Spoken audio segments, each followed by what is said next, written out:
Okay, this is called Keeping You. I promised you that morning in your office, legs resting on a desk we built from a wooden door etched in hearts and arrows. ML plus SL, pink still in your wink. You had a few months more. So now I write, inhaling you, poem after poem. They come and come like ticker tape parades, Rapunzel's hair, Isadora Duncan's red scarf, waving underneath your cloud. I wait for rain beneath sun drenched cumulus that only pours in echoes. That's it. Wow, that was really, I mean, that was really awesome. Oh, thank you, Daria. Thank you. Thank you. So, why don't you tell me a little about your books? So, it is a Okay. poetry book, right? I'm correct? It's a book of poems, and I started to, you know what? I'm going to go outside actually, because I don't want you to get any outside noise or anything. I, so in 2017, my husband was diagnosed with cancer, and he was really young, 47. And then I started writing then. And I'd always written poetry, and I've been teaching poetry for years. I had a few little things published in some magazines. But then when that happened, I found that I really, really wanted to write about it. And so I did. I started writing it then. And then he died 8 months later. So then I was writing more and more and more. And then I got breast cancer 8 months after that. So, and then it was like so much had happened. So I just was writing, kind of like that poem. And it was such a process. I mean, and then basically I kind of, I had this whole bank of poems. So I had like, I don't know, 120 poems or something. And then I just kept like fixing, revising. And then, all in all, it took about 4 years. And then I pulled like 80, I think there's 82 poems in the book.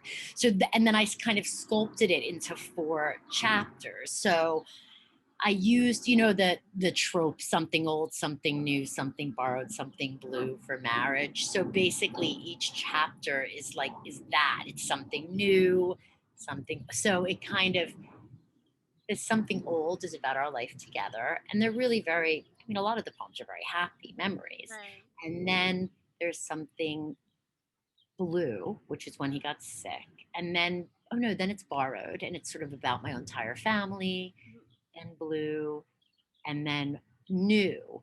And in the new part, I kind of talk a lot about my ancestors. So like I talk a lot about my grandparents and like I sort of the idea is that I'm trying to kind of connect to who I was and who my back like kind of finding myself, right? Right. After all this huge change in my life. So and that's sort of I mean, that is the theme of the book that even like through loss you can love Yeah. and you can find that love and celebrate it instead of and it's sort of just a way of approaching loss and life. Yeah. Wow. So That's that's really amazing. Would you say that writing this book helped with like your mental health? 100%, and I think it really does. And I really like with my students, we talk about that a lot, and Right. I help them with that. And I think it has, especially this year, and last Yeah. year has really helped just to get things on paper and get your thoughts out. Yeah. Wow. And then the title, Fall Risk. I don't know if you know what that is, but it's No. if you're ever in the hospital and they put a band on you if you're like not well in case you Right. fall risk. Right. So I had been in the hospital during this a couple of times, and the band I hadn't yet name titled my book, but then I had this fall risk band on, and I was like, the metaphor, right, of Right. sort of almost falling, and it just really worked really well. So yeah. So, And how many years would you say you've been writing this book? Like, if you had to give an estimate. yeah, I would say 4 years. I started in 2017. All right. So and it's funny, it doesn't really feel like 4 years. Like Yeah. it feels like I wrote it fast. Like I did because like there was so much pouring out, Right. and then so much of it was revision. I Right. always talk to my students about that. Like revision is everything, Yeah. So and like retitling them and just everything. And then I did have a couple of offers from publishers, and I went with this very sort of small independent poetry publisher Okay. called Finishing Line Press. So yeah, and so now I'm just it's in pre-sales now until June, and then it comes out in August. And in the meanwhile, I've been having a lot of like readings, and Right. it's been really nice. So Yeah, that's amazing. That's amazing. And did you know from like a young age you wanted to be a writer, or maybe when you were younger, did you think you wanted to be something else? it's so funny. I did always write, and I wrote stories like when I was young, like, Right.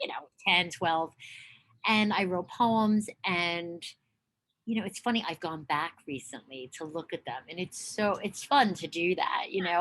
But then I was always an actor and a singer. So I went to school for that. And then my master's degree was in theater, teaching theater. And I actually taught drama, and I ran Parnassian at Columbia for many, many years. Okay. And I loved it.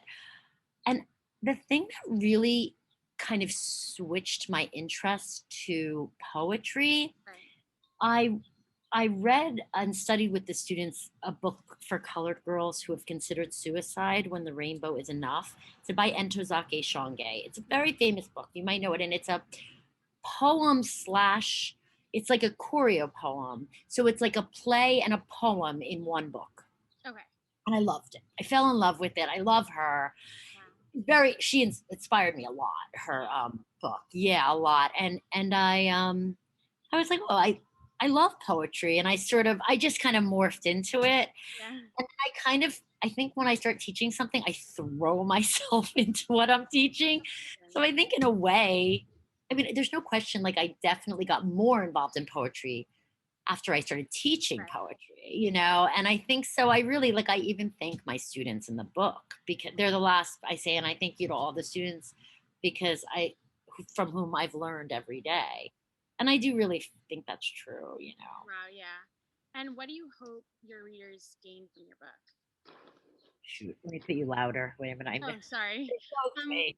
Yeah. I just asked, like, when your readers read your book, what do you hope they gain from it? Like a message, something, an emotion. Yeah, that's a really good question. I hope that my readers well, of course I hope it moves them. Right. But I really want people to, a lot of people struggle with loss. Like Right. everyone has loss. And the idea that you can take loss Right. and like just remember Mhm. the good of that loss. Yeah. And and I got an amazing quote from Nikki Giovanni, which I couldn't believe that I got Oh, her to write about my book. She's such a famous poet. right. And she wrote the most beautiful thing. And she said, you know, I'm gonna look at I have it. Wait, let me look at it. I have it all over the place. Let me look at it. Uh-oh, did I just lose her? Oh God. Did I lose you? Oh I'm here. I'm here. good. Oh God. Okay. No All worries. right, here it is. She said, uh, she said, take Stacy's poems to a couch, curl under your great grandmother's quilt, and understand love and loss are one. Wow. That's And amazing. honestly, she said it perfectly. It's really, I can't put that anymore. That's really what it is. It's Yeah. like, it is one.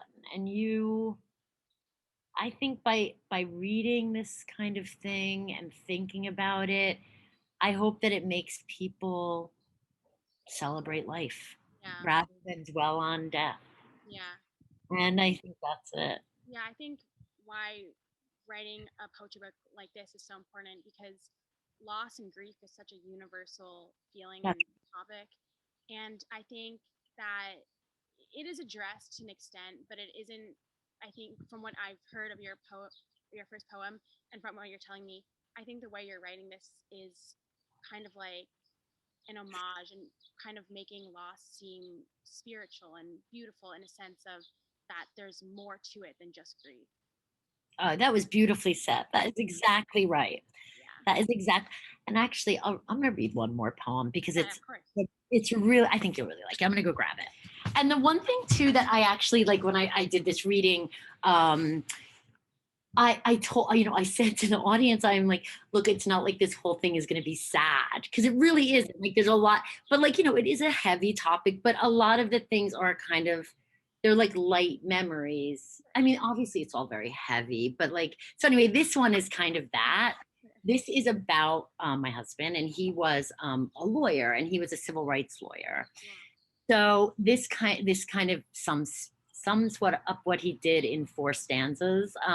He had he did a lot of police brutality law where he sued the police, and so he would love what was going on today with Black Lives Matter. Right. And so anyway, this was a great trial where great case where he had a client who was hit in the head by a pistol and got brain and was brain damaged. Anyway, he did sue the Elizabeth Police Department and he won, and it was Wow.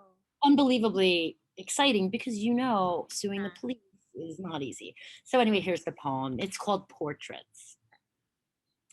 Bolting from that word, the cop tears after him across a by right parking lot and highway barrier. The man hastens his pace, ignores untied lace, wipes his face, climbs a chain fence, but falls hard. Black skin pounds on haggard cement. But like a balloon, broken breath inflates the man, only to be whipped by some pig's pistol deep within the crevice of his skull. The week of trial, you digest thousands of pages spread across our kitchen floor like millions of pickup sticks, cross legged in a gray suit. The courtroom is long and looming, a little like you, my love. With a ceiling etched in gold, you advocate under glass candelabras that highlight portraits of white men in black frames, where you object and object, pounding your fists, my quiet husband, for justice. Yeah, Wow, that was amazing. thank you. Yeah, I love that. It's funny, you totally like there's some that I like more than others, of your own work. Yeah, so Yeah, no, that one was really awesome. I think it's really relevant today too. I mean, I'm sure like it was when your husband was alive, of course, still like extremely relevant. But now with all like you said, with all the Black Lives Matter protests, oh yeah. yeah, wow. Yeah, it is. And I love reading this one, and I just love it. I love because it kind of sums up who he is in Yeah. just a few stanzas. And that's something I always teach I love poetry for that as a writing exercise. I mean, you're a journalist. I mean, I mean, even with writing for, newspapers, you've got to use the best of language. Yeah. You gotta So important.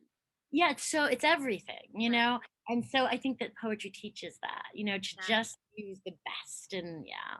So that's actually a perfect segue into my next question. If you had to give advice to aspiring poets or aspiring creative writers, what would it be? Like your main piece of advice? Yeah, that's a great question too. I would definitely, and I do tell my students this, just keep writing and keep submitting, Okay. and always revisit your work. Like, you think it's good, but it can be better. Right. Yeah. And you can make it better. Like, people, like, it's just you just keep revisiting. And I always tell my student, with a good poem, every single word has to matter. Everything you say. So if it doesn't move the poem forward, get rid of it. Okay. And then just like about, getting yourself out there, there's so many magazines. There's so much opportunity. It's just a matter of tapping into it. Right. And I always tell my students, submit to contests. So what if you don't get Right. taken? I've had so many people decline my work, and I've had people take my work, and that's life. And you can, and I think you just keep sending, and someone will, Okay. and then the ball starts rolling. You know what I mean? Yeah, yeah, yeah, of course. And I Wow. always tell my kids, there's a my students, there's a magazine called Poets and Writers, Okay. which is like an incredible resource. Mhm. And yeah, so I'm just like, go for it, you know? And also like a lot of my students, it's interesting this year in particular, and I've been at Columbia 23 years. I've had so many students who have lost a parent. Yeah, I think I have 5 students this year. yeah. It's unbelievable. Especially with the So children, yeah. yeah, it's so I know some of them have written a little bit about it, even though I know it's really, really hard, but I hope that that was helpful, Yeah, of and I course. Wow. usually is, so I think so. Yeah. All right. thank you. Awesome. Yeah. Thank you. Thanks so much, Daria. It was lovely to talk to you. Really Nice nice to talking talk. to It was a you. pleasure.